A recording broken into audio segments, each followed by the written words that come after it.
બનાસકાંઠાના પાલનપુરમાં માલમ રોડ પર વાસળા નજીક સર્જાયેલા અકસ્માત કેસમાં કાર ચાલક સામે બે અલગ અલગ ફરિયાદ નોંધાઈ છે. પોલીસ પુત્ર શાહિલ મુડેઠિયા સામે ડ્રિંક એન્ડ ડ્રાઈવ સહિત અકસ્માત સર્જવા મામલે ફરિયાદ નોંધાઈ. પીડિત કાંતિભાઈ પટેલે અકસ્માત સર્જી ઈજાઓ પહોંચાડવા મામલે ફરિયાદ નોંધાવી છે.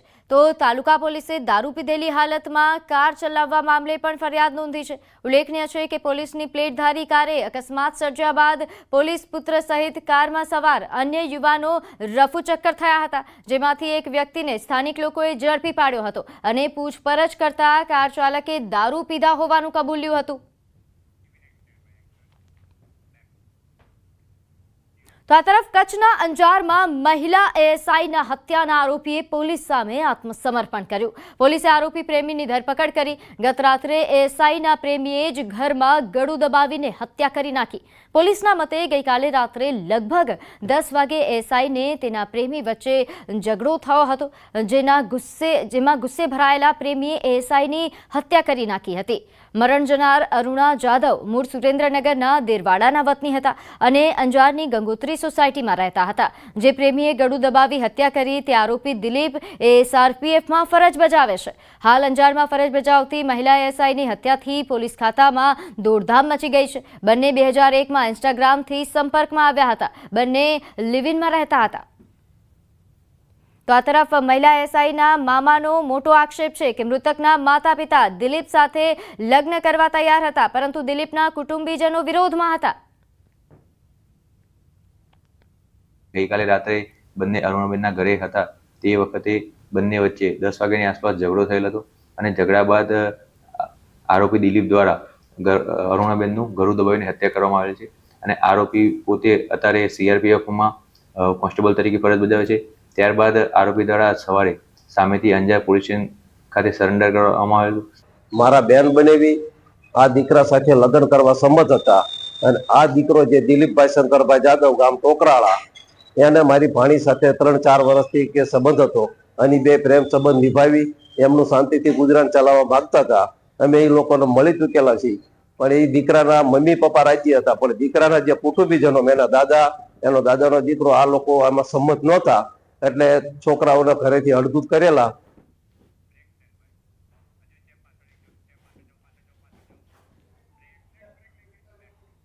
તો સમાચારોમાં હાલ સમય થયો છે એક નાનકડા વિરામનો.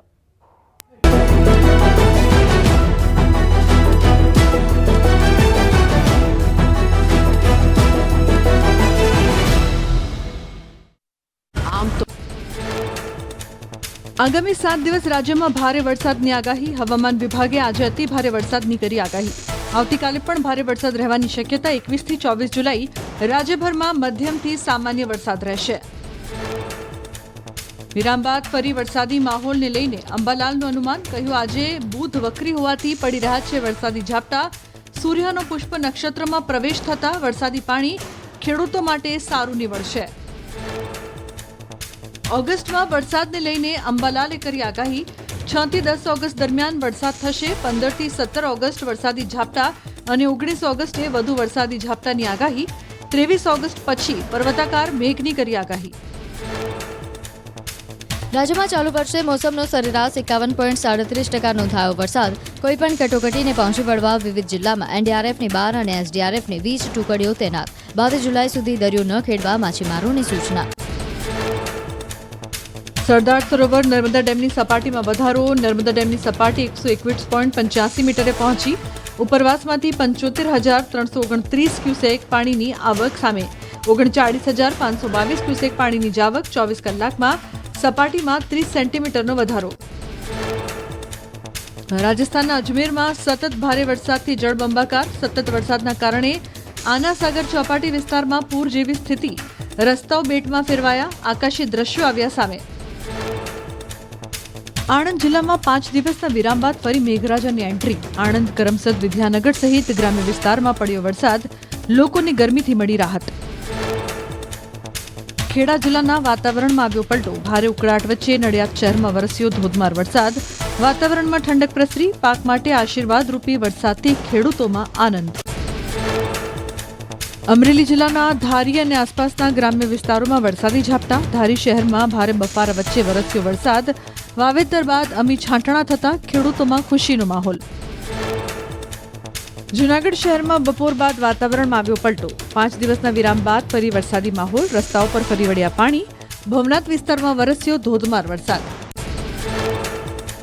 રાજકોટ જિલ્લામાં વરસાદી માહોલ. ધોરાજી શહેર અને ગ્રામ્ય વિસ્તારમાં ભારે પવન અને ગાજવીજ સાથે વરસાદ. જમનાવડ, ભૂતવડ, છોડા, છાળવાવદર સહિતના ગામોમાં વરસાદ. રસ્તા પર વહેતા થયા પાણી. બનાસકાંઠાના ધાનેરા ડીસા હાઈવે પર ભરાયા વરસાદી પાણી. ઝેરડા અને ટેટોડા વચ્ચે 1 ફૂટ જેટલા પાણી ભરાયા. હાઈવે પર પાણી ભરાતા અનેક વાહનો થયા બંધ. વર્ષોથી ધાનેરા ડીસા હાઈવે પર વરસાદી પાણી ભરાવાની સમસ્યા યથાવત. બનાસકાંઠામાં ધોધમાર વરસાદથી પાણી. દાંતાની સરકારી હોસ્પિટલમાં વરસાદી પાણી ઘૂસ્યા. હોસ્પિટલમાં અને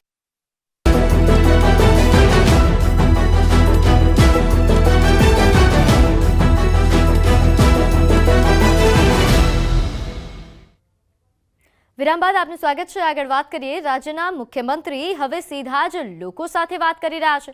સીએમ ભૂપેન્દ્ર પટેલની અનોખી પહેલ સામે આવી છે. પહેલીવાર સીધા સ્થાનિકો સાથે કોઈપણ પ્રકારની એપોઇન્ટમેન્ટ વગર મુલાકાત માટે પહોંચ્યા. સીએમએ તેમના મત વિસ્તારના સ્થાનિકો સાથે મુલાકાત કરી. સ્થાનિકોએ વિસ્તાર મુદ્દે રજૂઆત પણ કરી. અહીં ઘાટલોડિયા વિધાનસભાના બોડકદેવ વિસ્તારની તેમણે મુલાકાત લીધી. 1 to 1 સ્થાનિકો સાથે વાતચીત કરવામાં આવી. સ્થાનિકોની 1 to 1 સમસ્યાઓ પણ સાંભળી.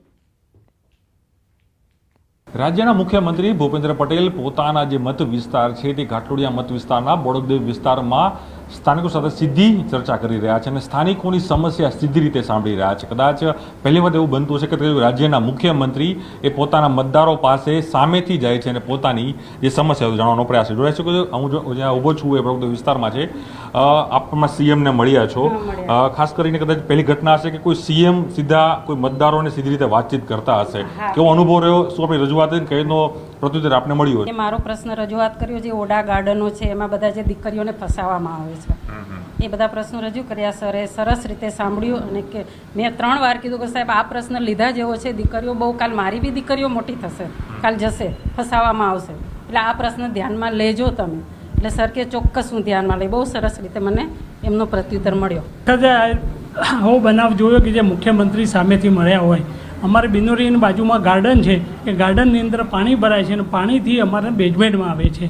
સાહેબને વાત કરી, સાહેબ કે અમે એના પર તો કરી દઈશું. તો રાજ્યના મુખ્યમંત્રી કદાચ સીધી રીતે કોઈ સોસાયટીમાં જતા એની સમસ્યાઓ સાંભળતા કદાચ પહેલી ગુજરાતની ઘટના છે કે જેમાં ખુદ રાજ્યના મુખ્યમંત્રી પહોંચીને પોતાની વાત છે તે લોકો સાથે કરી રહ્યા છે અને સંવાદ છે સીધો અહીં લોકો સાથે કરી રહ્યા છે. કેમેરા પ્રકાર દેશ સાથે પ્રણવ પટેલ, ન્યૂઝ 18 અમદાવાદ. તો આગળ વાત કરીએ. કિન્નરોની મારામારી કેમેરામાં કેદ થઈ. કિન્નરોના 2 જૂથ વચ્ચે મારામારી સર્જાઈ. કિન્નરો વચ્ચે ગુરુગાદી મામલે બોલાચાલી થઈ હતી. સુરેન્દ્રનગર શહેરના મુખ્ય સ્મશાન રોડ પરની ઘટના કે જ્યાં કિન્નરો મારામારી કરતા સીસીટીવી કેમેરામાં કેદ થયા. એક કિન્નર જૂથ દ્વારા મકાન અને વાહનોમાં તોડફોડ કરવામાં આવી. અંદાજે 20 થી વધુ કિન્નરો રાત્રિના સમયે મકાનની બહાર આવી વાહનોમાં પથ્થરો વડે તોડફોડ કરી નુકસાન પહોંચાડતા સીસીટીવીમાં જોવા મળ્યા. થોડા દિવસો પહેલા થયેલ બોલાચાલી બાદ કિન્નર જૂથ દ્વારા રાત્રિના સમયે એકત્ર થઈ તોડફોડ કર્યા હોવાનું અનુમાન છે. પોલીસે સીસીટીવી ફૂટેજના આધારે બંને જૂથના કિન્નરો સામે ફરિયાદની તજવીજ હાથ ધરી. તો સમાચારોમાં સમય થયો છે એક નાનકડા વિરામનો.